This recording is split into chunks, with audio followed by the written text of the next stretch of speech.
Hey guys, it's your girl Claudia Jordan. It's Friday, and I am back with a brand new episode of TGIF. Now we're here to spill the tea and break down some of the headlines, the biggest headlines in the news and in the world of social media. So sit back, relax, go get you something to drink, and get into this hot tea we got for you. All right, y'all, the whole gang is back. So please welcome brand strategist Al Reynolds. What's up, Al? What's going on, Claudia? How you doing? Good. Your neck better? Your little hickey went away? Little bandage? No, I just took the patch off because you can see it, but feeling much better today, much better today. But I'm super excited to have my co-host back. So go ahead and introduce my buddy, please. I will, and welcome back from working on the sets all over the place. Please welcome talk show host and multimedia personality and actor, Punky Dineva.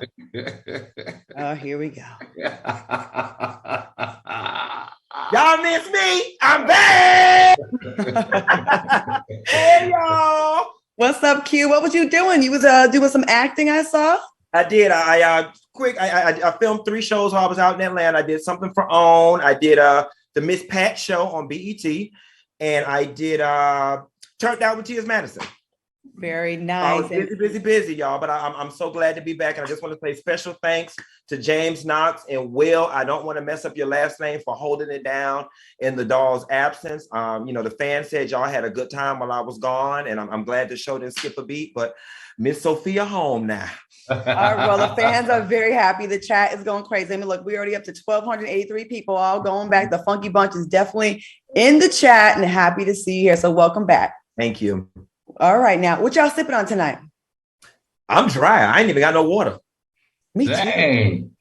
I'm dry. I just, baby, I've been in here ever since I've been back listening to Mary J. Blige music. Y'all know Mary J. getting ready to come to Miami. So tonight I'm drunk off Mary J.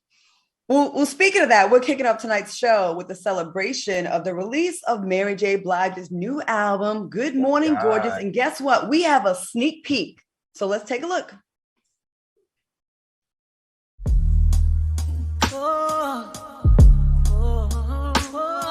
Behind my eyes, it's time to fight. It seems like I'm always against me. Seems like this is never ending. I wake up every morning and tell myself, good morning, gorgeous. Sometimes you gotta look in the mirror and say, good morning, gorgeous.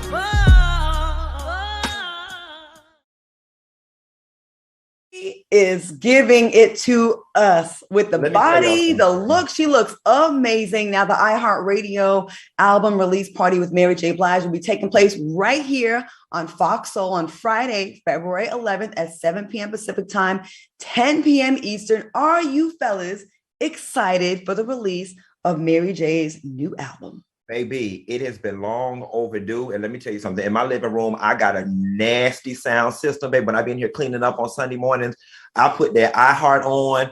I put that Mary J. Blige station on to access them albums and that Good Morning, Gorgeous while I'm drinking my mimosas. I just be, good morning, gorgeous. She talking to me, baby. Good morning, gorgeous.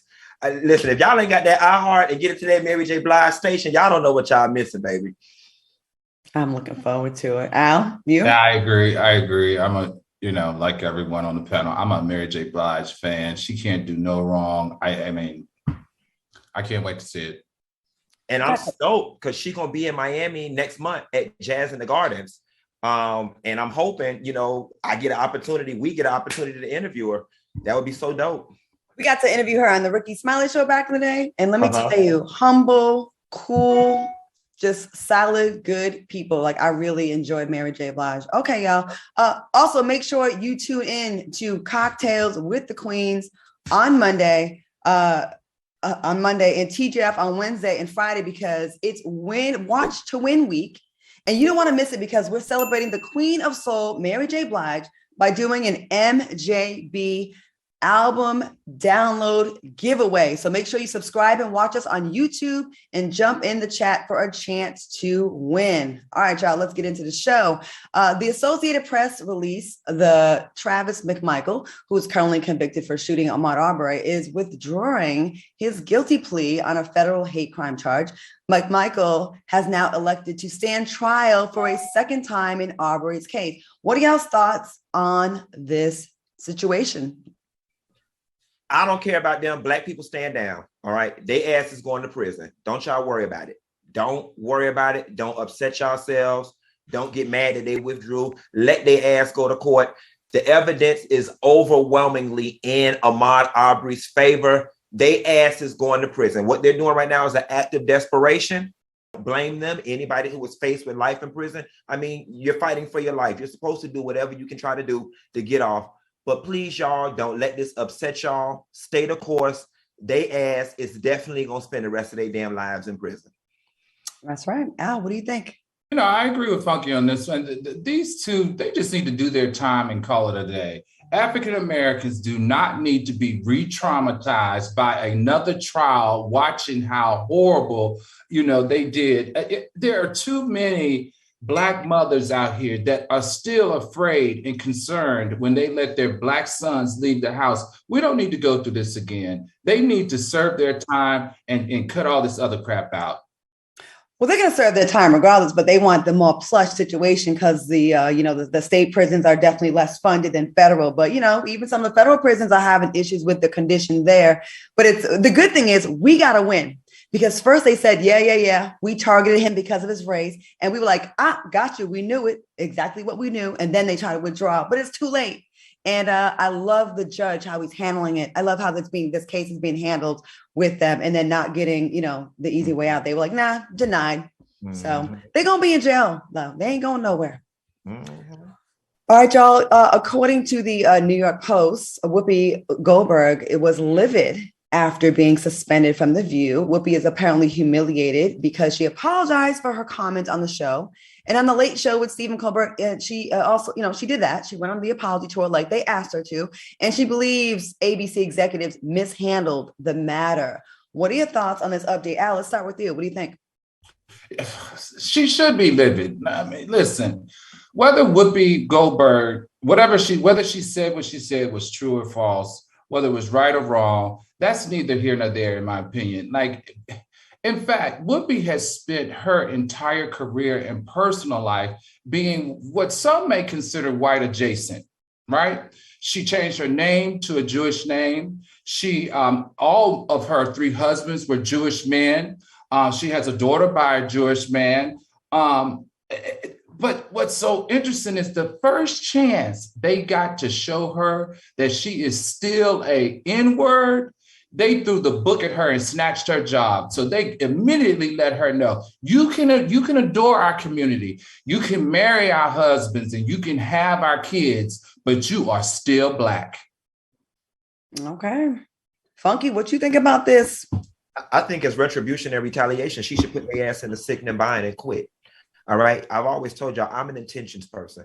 What Whoopi said had no malice behind it or no ill intent. And I definitely think they mishandled it. They should have used it as a teachable moment. I think the following episode, there should have been maybe a Holocaust survivor or maybe somebody from the Jewish community that could have better educated the general public, because there are a lot of people, including myself, whose sentiments kind of echo what Whoopi said. If you're not part of the culture, you don't necessarily understand all of the nuance. I live in Miami, Florida, Miami Beach, where we have a huge Jewish community. And I'm sorry, when I look at every single person, you white to me. You're white. When you walk down the street, you are white. Jewish people, they make a differentiation between white Americans and them being, I'm not a white person, I'm Jewish. But to the average person, especially to a Negro, you are a white person to me. And I don't know where white American stops and Jewish begins. Maybe that's an ignorance on my part, and it's an ignorance that a lot of people carry, but there was no malice or ill intent. I also want to point out that Black people, this is the importance of getting in positions of power and building institutions of our own, because quite frankly, the commendable thing that the Jewish community does have in their favor is that they hold so much power that when they get upset about something, right, action is taken. You know what I'm saying? And I definitely think that we should borrow from that part of their culture, but they did Whoopi wrong. And quite frankly, that show will fold or definitely take a huge dip in ratings if Whoopi was to pack all her SHIT and leave. Bar from the chat says, oh, we get suspended for being wrong now. And to piggyback off what you said, Funky, a lot of people thought the way Whoopi thought, that being Jewish was about your religion, wasn't about necessarily primarily race. And she wasn't the only person that thought like that. Now, can we not be wrong and be corrected? And to your point, she did have someone on the show the very next day from the Jewish community to speak on behalf of the community, to educate. And she immediately apologized. And so she did everything they asked, and it still wasn't good enough. So she needed to go. I'm gonna take it a step further. I want to look a Jewish person dead square in the face and ask you, what the hell was so hurtful about it? I think we're not. These are apples and oranges we're comparing here. We're not. She got reprimanded, or the discussion sparked debate because she was talking about the Holocaust, not about Jews. She was talking about the Holocaust. That's what they address. That's what the ADL or whatever the group is. They address the Holocaust, where she was diminishing what the Nazis were. Genocide was produced because of the Holocaust, not because not the Jewish being a race. Does that make sense? But she also was speaking about how you can't determine a lot of times, like Funky said, if someone's Jewish or not just by looking at them. So I think it was, it's part of a greater conversation that we should have, because a lot of people don't know. They did a survey about with the youth now, and of such a low percentage knew even about the Holocaust, had no idea what it was even about. So the fact that this is bringing this to light, that the atrocities that the Jewish community went through, is a positive that we're speaking about it, because a lot of people don't know. They definitely missed the mark, because this was an opportunity to have a national conversation to better educate folks. And instead, the conversation is about Whoopi being suspended. So I hope, Jewish people, you're probably gonna get mad at me for what I'm about to say, but I'm gonna say it anyway. I hope you're happy. You had an opportunity to better educate a whole nation of people about your plight, about your people. And instead, now the focus, because you're in your feelings about an accident, is all about Whoopi. So, I hope you're pleased. Delphinia from the chat says, you never see Jewish on applications when they ask for the race. That's interesting. And then CR said she went on The Late Show and doubled down on her comments. That's why she was suspended. The Holocaust was about race back in the 1940s. Interesting conversation. I'm sure this is not the end of it. We'll definitely, update y'all if anything else. Hey, Whoopi, you can come on over to FOXSOUL. We can go ahead and create the channel for your whole little situation for you up here. Shoot. Come on, Whoopi. Don't go back to those people. Don't come on. Well, yeah, we might have to get canceled. we might can't give you 190. We might can't give you 192,000 every 2 weeks. We got a little change, me and we growing. Claudia, they say they'll take 25% less in their salary to accommodate you. Anyways, we're going to take a quick commercial break, and we'll be right back with more TGIF. Go ahead and blow us up in the chat, and make sure you hit that like button. We'll be back with more show after this.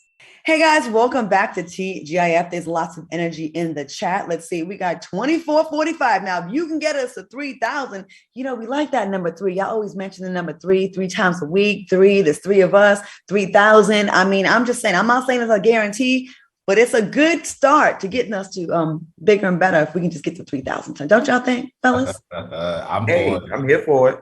Let's go. All right, y'all, let's get into the story. A Memphis woman convicted in November of 2021 for illegally registering to vote, just registering to vote in 2019, was sentenced to 6 years and 1 day in prison on Monday. According to the Shelby County District Attorney's Office, Pamela Moses has 16 prior felony convictions and committed the voting offense while on probation. In 2015, Moses pled guilty to tampering with evidence and forgery, both felonies, and to misdemeanor counts of perjury, stalking, theft under $500, and escape. Now, she was placed on probation after 7 years. Does this story sound fishy to you? And now, for registering to vote, not voting on a provisional ballot, registering to vote. Fellas. So the question that I have first, because I don't want this to be one of those stories where the salacious headline pulls everybody in and it's like she got 6 years for registering to vote. I'm going to defer to Al here, but is the real story that you were already had all of these felonies, you were on probation, and then you committed another crime, and as a result of committing another crime while being on probation with a slew of felonies, that you got 6 years? Is that the real story?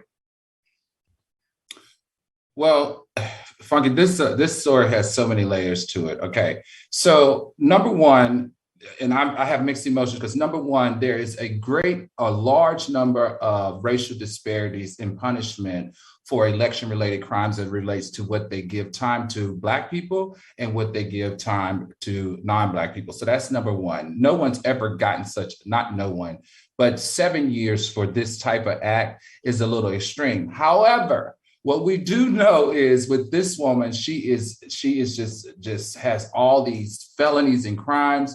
In the town that she lives, she stalked the judge. They had to get a restraint against her.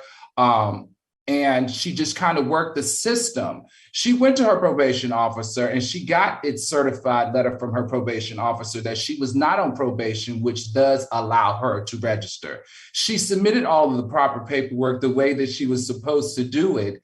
And Tennessee concedes and says that they made a mistake. They didn't bar her from being able to vote. The elections officials said they made a mistake. They didn't follow up. So there were no measures that were normally supposed to be taken to block her were taken to block her. And she found that loophole and she exercised it. So it's going to be interesting to see how they take this person who's ridden with criminal history, but she escaped this little loophole with doing what she was supposed to do to register to vote. I'm tired of them making an example. Yes, she does have a record of other crimes. Okay, let's get that out. All right, we talked about that.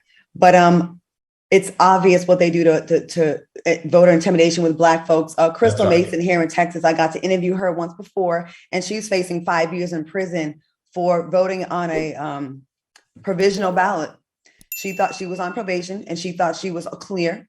She thought papers, and she voted, and she didn't even count. She went to vote provisionally. And it just kills me, right, that these Black women that go to vote, whatever the backstory is, it's voting, and both times the votes did not count. But you got people storming the Capitol, crying, requesting vegan food. And it's the ridiculousness of the double standard. It's just mind blowing. Yeah, they are apples and oranges. I know that. But over here, it's like, you sent your kid to a school that wasn't your district, Black woman, you're getting 5 years in prison.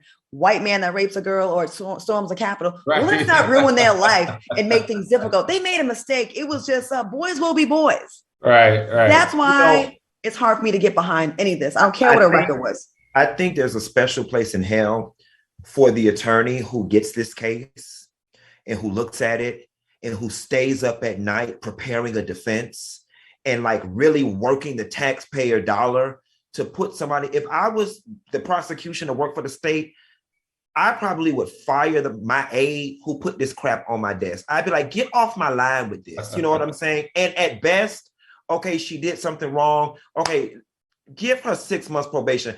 I don't know how you go home at night feeling accomplished in your career for giving somebody 6 years for something so trivial. But that is why I posed the question in the beginning. Was the 6 years specifically for the voter crime, or was it because you broke your probation and you had to finish out previous? No, she didn't break her probation. She completed her probation. She just had to get, because she thought she had completed her probation, she had to get a letter from her probation officer saying that she is now able to register to vote. So, the funny thing here, Funky, is that she's running for office in that town. And I'm not sure if it's mayor or something like that. And the whole community is in uproar. So it would be in my mind that the prosecutors or whoever that work in that town was trying to find anything to quiet this woman, right? Because she's a thief. She's stalking the judges. She's manipulating the system. She's running for office. And they just probably wanted to figure out a way to put her away. And they're doing it illegally. If she was running for office, I would think that someone with all those convictions, it would be quite difficult. She was a former Democratic mayoral candidate in Memphis. It adds another layer that someone's running for office, because that's when the political hit job may come into your life. So anyways, we will see. We'll keep that up. And Michelle Grant says that she was registering to vote. She may have been trying to get her life together, clearly. All right, moving on. People saying that Drake unfollowed Rihanna and A$AP Rocky one day after their pregnancy announcement. Are you guys surprised? You know what? To be honest with you, I think Drake has taken a page out of the Kanye book. I do not believe Drake is somewhere in his room crying, drinking brown liquor, listening to Mary J. Blige, Good Morning Gorgeous, Not Gonna Cry, or any other of them heartbreak Mary J. Blige songs from the My Life album. I do not think that is what Drake is doing. I think Drake is doing what PR people tell their people to do to stay in the doggone media. Rihanna has been moved on.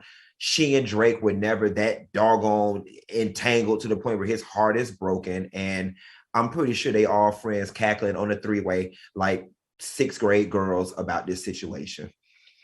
Okay. I don't know about that one, Funky.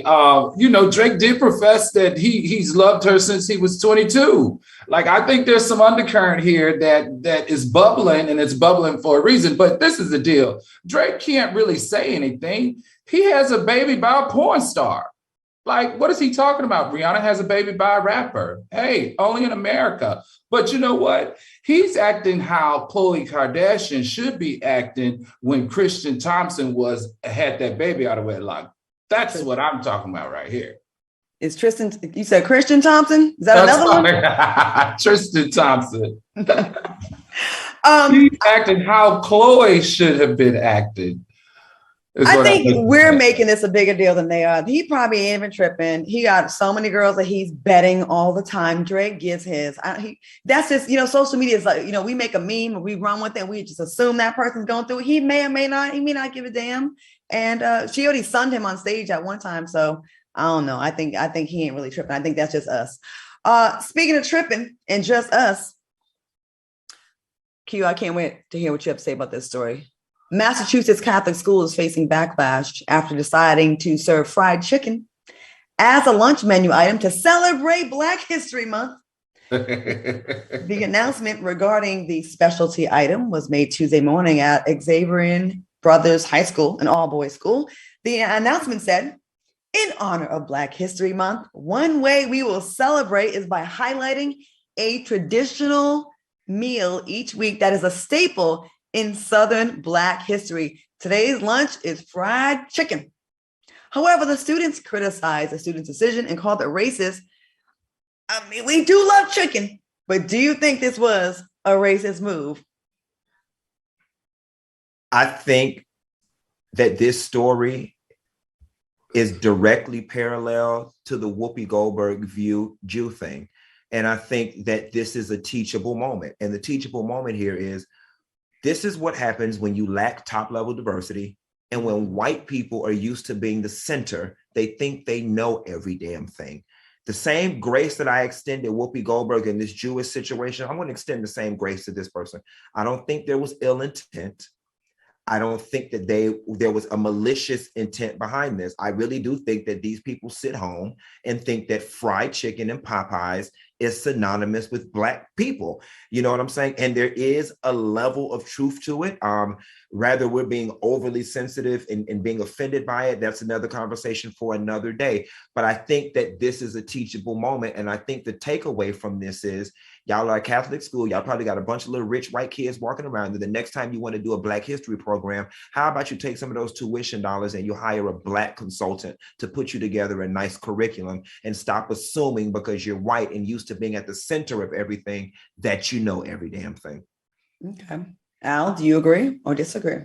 Ill intent is not knowing better. I mean, so I feel like it is an ill intent. Every year during Black History Month, we read a story like this, guys. Every year there is a company that's revealed that they have served something like chicken and watermelon. It happens every year. These non-Black institutions serve watermelon and chicken on Black History Month. It happens. I mean, it even happened at the company that I used to work at. I just feel like Funky says, they need to hire a consultant to help them. Call the NAACP if you don't know any better. You know better because you read. You're supposed to be so smart. You're supposed to be so educated. Why is it that you're all of a sudden ill-informed about Black History Month? Why are you ill-informed about Black history, period, and at the contributions that African Americans have made in this country? How can you be so ill-informed is my question. And in this particular case, They went to the only Black worker at the school, which was a cafeteria worker, and asked her to create the menu. I'm just confused about the whole thing. I think we need to hold these people more accountable. This is more than a teachable moment. This is like enough is enough. Every year, the same thing. If you don't know what to do in Black History Month, call the NAACP and let them roll out what to do for you and your school for Black History Month. The comments are going crazy. Someone said, Nina Lynn said, Trump had a taco salad on Cinco de Mayo. Curly Chick says, but the school's cook is Black and she's the one that picked the food. I was about to say that. You know what I mean? So it's kind of like if one of us was the only one there and they're like, well, let's ask our resident African-American. And let me ask you this. And that there lies the problem. If you're going to go to a cook and ask, what do you make in Black History Month? What do you think she's going to say? She's a cafeteria worker. She's a cook. Like, that's not who you ask on how to provide diversity and cultural activities at a school. Let me ask you an honest question. All right. I'm Fortune 500 white company right now. I come to you, Al Reynolds, and say, we want to do a Black History menu. What do you suppose we have? What is your response? And I'm pretty sure it's going to be collard greens, cornbread, and fried chicken. No. First of all, I wouldn't allow anyone to call it a Black History menu. That alone is offensive and it lacks sensitivity. And everybody in corporate America that has gone through diversity sensitivity training knows that you don't put those two words in the same sentence. That's number one. The second thing that I would do is you would then say to them, what are you speaking to? Are you speaking to Black History Month? Are you speaking to the culture? Or are you speaking to the cuisines of African Americans? There's a discussion that you need to have in order to enlighten people. So in my opinion, I would say to the school system, well, what would we put on the menu? We would put a lot of different things on the menu because African Americans like a lot of different things. Because we like chitlins. Should chitlins go on the menu? Absolutely not. Should pork chop go on the menu? Should bacon go on the menu? These are all questions that I would have in that conversation. I would say you create a menu with multiple options because we're multifaceted. If you want to say, listen, we want to honor Southern comfort food with an African-American twist to it, then I would say, okay, now that's a different discussion. Let's do the traditional Southern comfort food. What do they call soul food type of menu? But soul food does not mean Black History Month, period. Is this another example of us being overly sensitive? Do you remember the comedian? So. I believe it was Dave Chappelle who said, either Dave Chappelle or Chris Rock said something about being on the plane when the flight attendant's like, we've got the beef or the chicken. And he's like offended at first, but he's like, but I want the chicken. And it was a joke, but it was like, damned if you do, damned if you don't. Or do you think they knew and they were trying it? Because I hate when I hear chicken and watermelon, I'm like, they're trying it. That's a racist stereotype, right? That's a stereotype. But are we being overly sensitive because it was a Black woman that picked? What do y'all, do you think we're being overly sensitive? Q, you said yes. I think so. I think we're splitting hairs at this point because we're not, what we're not going to do is pretend like listen, we eat cornbread, collard greens, and fried chicken, and candied yams, and macaroni and cheese. Now, it can be arguable that is Southern cuisine, that white is, I'm asking a simple question. We want to serve the kids lunch on Monday, and we want to serve them something for Black History Month. What do you suggest? I don't know. I just think for 30 days, you're going to serve them fried chicken. No, Al, but the situation is, and you said it should be multiple things. They never got an opportunity to serve multiple things. Obviously, you can't serve 15 things on one day. Who's to say that they were not going to do diverse things throughout the week? And especially considering the fact that they went to the one resource they had, which was the cafeteria worker. I think in their mind, even though it was the bare minimum, they felt that they did their due diligence by asking the Black cook. And I'm not trying to excuse away what they did, but I just think people are making a bigger deal out of this than it should be. What's your saying? Get off my line, my good internet with this. Well, I think it's a good conversation to have. And that's insensitive. And the students made it very clear. The African-American students in the school made it very clear. Wait, you guys, let me put a pin in this because we're late going to commercial. So let's go to commercial. Everyone's excited about this conversation. They're going nuts in the chat. Let's take a commercial break, and come back to this when we come back. We'll be right back in 2 minutes. Welcome back to TGIF. Before we went to break, we were having a heated discussion about chicken versus non-chicken. And let me just go to the chat real quick. Tracy Hawkins says, all this talk and I want some chicken right now. And Amanda Thomas says, are they going to throw a fit when fried chicken is served again at the school? So we're not going to spend a whole bunch of time on it. But we're not a monolith. And you see there's very strong feelings on this panel. Either way, is it insensitive? Is it not? I don't know. The only question I just got, and I just want Al to if he can answer it quickly without all the nuance, is Sunday night, I call you as the principal and say, we want to serve some food tomorrow for the kids for Black History Month. Can you just tell me what we're serving? And like I said before, we're going to do an array of things. Or do you want to do a Southern soul food menu? Because if you would like to do a soul food menu, then I would put the traditional soul food items on the menu. If you want to do something in honor of Black History Month, then let's spend the whole entire month highlighting traditional African-American dishes that are introduced by African-American chefs or something like that. As a consultant, I have to always be thinking about the sensitivity of the things that we do, especially around Black History Month. You can't just say, oh, let me call the cafeteria worker and see what she thinks, how we should honor the students in Black History Month, what the menu should be. That's irresponsible. Well, I personally would have ate the chicken. I'm just gonna let you know right now. Dan would have been happy because it tastes better than the damn pizza. With some Louisiana hot sauce, because I had a nice break from that other BS they be serving in the cafeteria. All right, y'all, we gotta move on. All right, fascinating discussion about chicken. All right, moving on. In a sneak peek of the new season of Celebrity Big Brother, Lamar Odom talked to fellow contestant Todrick Hall about his ex-wife, Khloe Kardashian. In the clip, Lamar said, I had some good dreams last night. I dreamt of my ex-wife last night. He continued with, I miss her so much and I wish I could take that time back. Do you think Lamar Odom has any chance of rekindling his relationship with Khloe? No chance in hell. And I want him to stop playing himself publicly. Like, it's just not going to happen. You fumbled that bag. You had your issues or whatever the case may be. And her absence is just the consequence of those issues. But brother, don't play yourself in the media for this woman, especially considering the fact that you are just a prop. You were just another Black male athlete for her. Don't play yourself, man. You deserve more. You've triumphed through a lot of things. You're on the right path.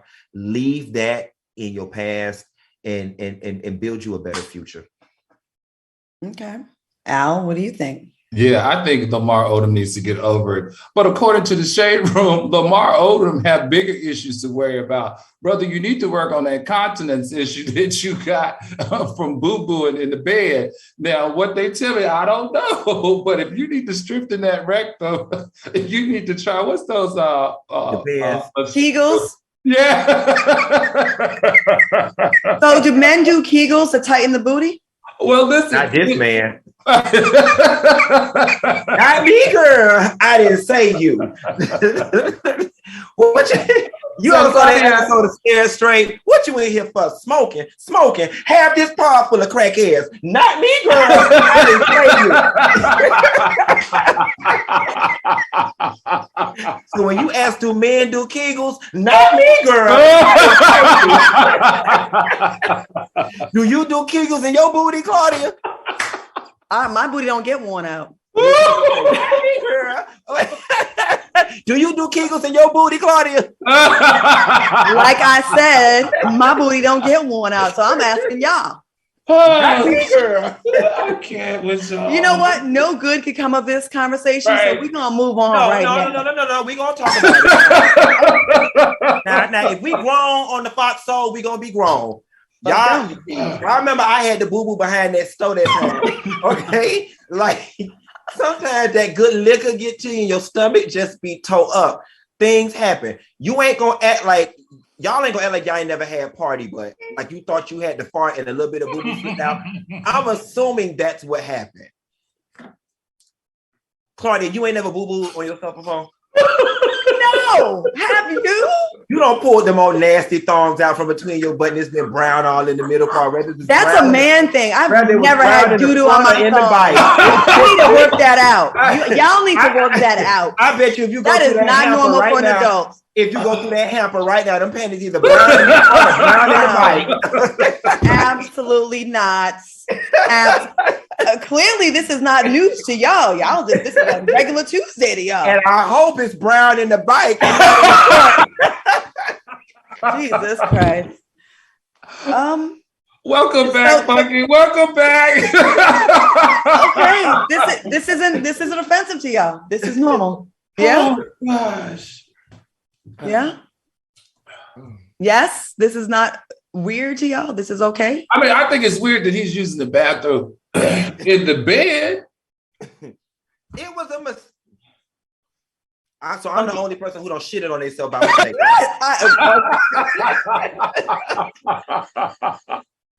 Y'all just gonna leave me out here to dry like this. Y'all ain't gonna. Al. Don't you call me into this. Al. For real though. Al, you gonna leave me hanging out here like this? Okay, Funky, I got your back always.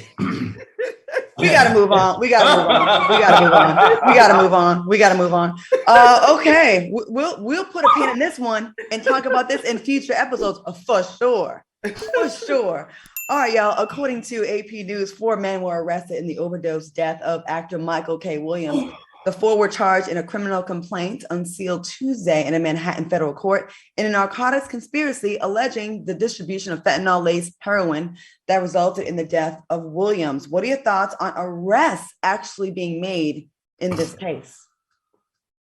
Right. So I have to be, and I do not want to be insensitive in this case whatsoever. I'm just thinking out loud, and y'all please don't shoot me in the foot. When I first heard this story, a part of me was like, I mean, he was doing an illegal substance and, like it's not regulated. I mean, and this is just what happens when people do drugs. I don't know what I was thinking, but then when I read the story, what side sealed and delivered my stance on them arresting these guys for it was the fact that after he died from the fentanyl overdose, they continued to distribute heroin-laced fentanyl in the broad daylight. And I was just like, okay, yeah, like they doing crime. At the end of the day,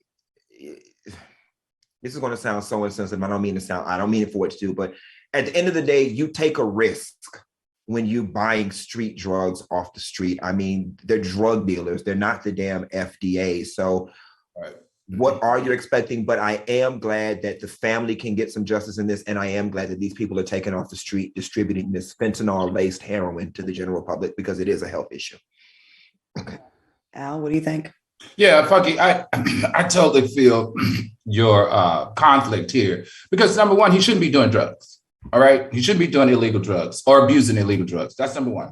Number two, though, I didn't like how the federal government used Michael K. Williams, as the celebrity to get this sting in the press. So they've been chasing this family. It's a drug lord family in Brooklyn that they've been chasing for years, for months. They've been tapping places. They've even sold drugs, had informants to sell drugs to buy drugs from the kingpins. So I didn't like the way they attached them finally cracking down on this drug pen on Michael or attaching it to Michael Williams.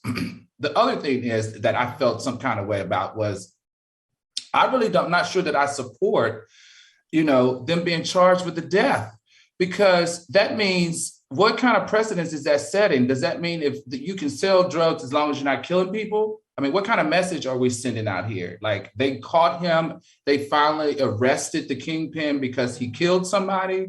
I'm confused. So that was kind of confusing to me also. So yeah, I can see why you're conflicted on it too, Funky. Yeah, unless he didn't know it was laced with fentanyl and he bought heroin and not heroin laced with fentanyl. But like Funky said, it is a risk that you take. Yeah. Sad story all the way around. But on a high note, before we go to commercial break, ladies and gentlemen, we have reached 3,000 people in the chat. 3,000 people. All right, y'all. A little boo-boo. All we had to talk about is mud butt, and that's apparently what our demographic loves. We're going to take a quick commercial break. Funky going to check his drawers, and we'll be right back to TGIF after the break. I'm going to check my song real quick. Welcome back to TGIF, y'all. Thank you so much for getting us over that 3,000 live in the chat hump. So we expect 5,000 to be watching that replay tomorrow. So, okay. All right, y'all. We did it, y'all. We did it. We did it, Joe. We did it, Joe. Okay, someone else that did it. In New York, this boy wilding out. A New York State educator is under investigation after video surfaced of him defending pedophilia and arguing that it isn't obvious to him why it's wrong. Professor Stephen Kirshner said, imagine that an adult male wants to have sex with a 12-year-old girl.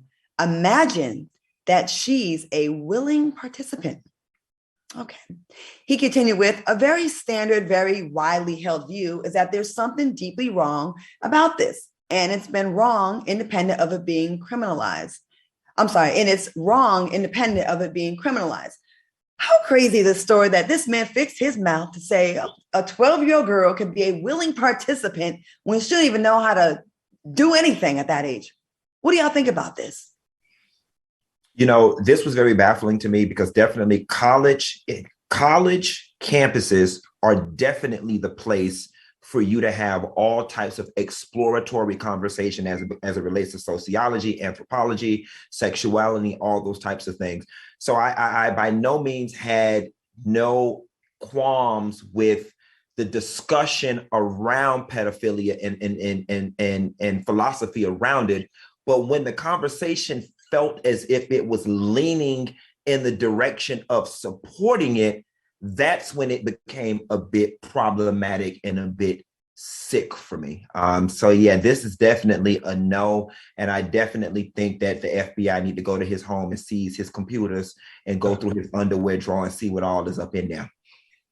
Agreed. Al, what are your thoughts on it? I agree. He should not be under investigation. He should be fired. He should be fired. A 12-year-old cannot ever consent to sex, period. And as a professor, we sign we have a clause in our contract. We have a moral, oh Lord, I can't even think of what it's called.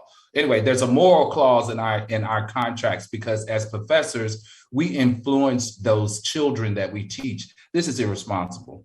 A morality clause, I believe, right? There we go. I'm still thinking about this boo-boo. That's because you be ignoring that shit. So it's funny how these men are finding ways, and I've been hearing this argument a lot lately with, defending pedophilia, and there's been a push in the last few years to really make it acceptable socially. Right. To say that what if a 12-year-old girl is a willing participant? So you've probably been grooming this girl since she was 11 or 10, who knows, and telling her that she wants this. Well, see, what's so interesting to me, Claudia, is senators, legislators, congresspeople wanting Cardi B and Megan Thee Stallion canceled when that video came out with them twerking and on each other. However, they're not out here canceling and firing this discussion that this professor is having. It's the double standard for me that's really, really, really starting to get on my very. Well, they're not canceling it because some of them are doing this. Right. And we can just go ahead and look at Funky's old colleague in college, Matt Gaetz. Allegedly, let me go ahead and say that until those cuffs are actually on him. But he's been accused of sleeping with underage girls, and there's a plethora of them all up and down the United States government. This is not a unicorn. This man, unfortunately, there's been a lot of men defending this and trying to make it mainstream and say she asked for it and she was okay with it and she said yes, or she's fast. We've all heard that argument since we were little girls. Oh, you're fast. How about the uncle is fast?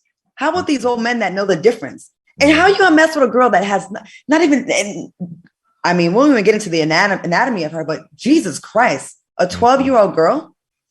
I agree. Yeah. All right, Funky, this next story is from your Instagram page. You posted, should you be able to enter into a relationship with someone at work? Funky, sound off. You know, it was funny because I saw the article about the CEO of CNN having to resign and being forced to resign because it came to the attention that he was in a relationship with somebody at work. And it just made me think about things. You know, the average adult who works 9 to 5, goes to the gym and then comes home and then probably only goes out on the weekend. You spend more of your time at work. You spend most of your time at work than you do anything else. And I'm not going to lie to you. I think it's a little absurd that now in 2022 we have these rules, particularly in these big corporations, that you cannot fraternize with somebody that you work with. But I understand it's the HR's department to mitigate as much risk of lawsuit or nepotism or retaliation or whatever the case it may be in the workplace. But I think we need to revisit workplace relationships. And in that Instagram post, I put that I think that you should be able to date somebody at work with conditions, one being the person doesn't directly report to you, and the other being that when you guys, decide to be in some type of relationship, that you march your happy selves right on down to HR, you make it known on paperwork, and you forfeit any ability to sue in the future or file any type of grievance against said person indefinitely. That's my stance on it. I think that's a great idea. Al, what do you think?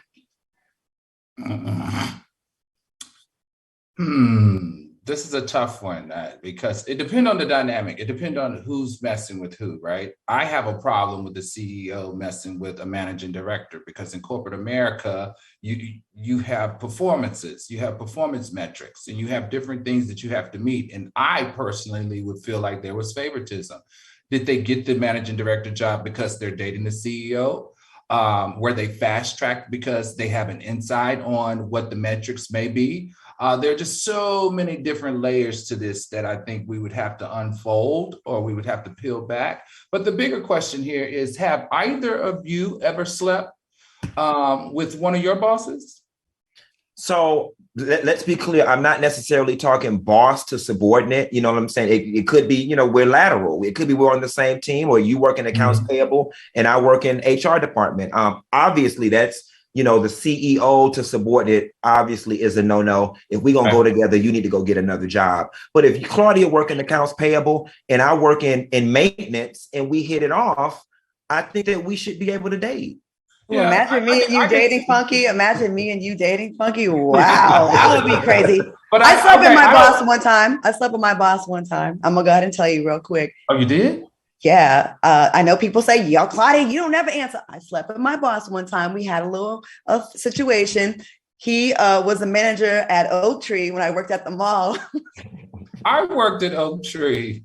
And I would take things personally towards the end. I'm like, when it started to kind of fade out, he had me folding them $99 5-piece suits. You get the vest, the shirt, the pants, the mustard coat, and the belt. But one time I did mess around. Do we got to go do a commercial break? Sorry, Al, we have to take a commercial break. And Al, if you think about someone that you slept with in the workplace, I'm sure you have. Let us know when we come back from this quick commercial break, okay? Okay. We'll be right back. Welcome back to TGIF. Once again, shout out to the chat. The Soulmate's been going ham for us all night in the chat, and we appreciate y'all. We hope you watch us again tomorrow. Hit that like button. Okay, y'all. People have been asking me to address my recent experience. I had on a plane last week. I was on my way to LA to do some work, and on the jetway, there were like 5. I don't know. I thought they were police officers, but they were, I guess, with the FBI, and they were stopping people and asking if we had large amounts of cash, drugs, or weapons on us. Now we done been through security. I have TSA pre-check. I'm like, why are you asking me when I'm about to get on the plane? And at first I was like, oh, why are you asking? They said, oh, just random. I said, okay, no big deal. I said no, kept on moving. I looked behind me, black guy, Black woman, Latino looking male. They were skipping all the white people and only asking the people of color if they had weapons. I was so pissed and so irate. And the flight attendant was a Black woman. She was noticing, and I heard her speaking. She said, no, the Black people are upset because, she was a sister, that they're being profiled. And apparently they were looking for a suspect. Usually when they're looking for a suspect, it's not just a Black person, man, woman, child, any shade. They have a description: 5'8", light skin, dark skin, male, female. So to just ask everybody Black and Latino appearing if they had any weapons, money, and drugs was highly offensive, and it was unbelievable. Have you guys Here's the thing that baffles me.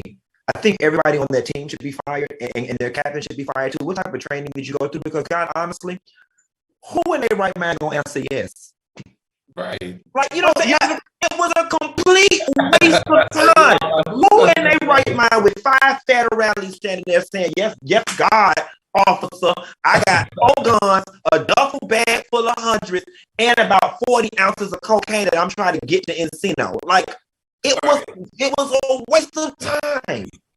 Absolutely. And it was frustrating. And again, who's going to say, like you said, who's going to say yes? And I just wonder how often this happens. I saw a little scrappy jump in one of the comments that I've seen it happen to white people too. Yeah, it does. I would have felt better if it did. But this particular time, it was just us. Al, we got about 10, 15 seconds. Do you have anything to say on that? Oh, no. Okay. You got a boo? He got to check his song after the show. All right. I want to thank my co-hosts, Al Reynolds and Funky Dunedin, for joining me tonight. Al cannot stop laughing about that doo-doo. We thank you so much for watching on YouTube. Stay tuned for the mix coming up next. I'll see y'all on Wednesday, y'all. Y'all. Hey, girl.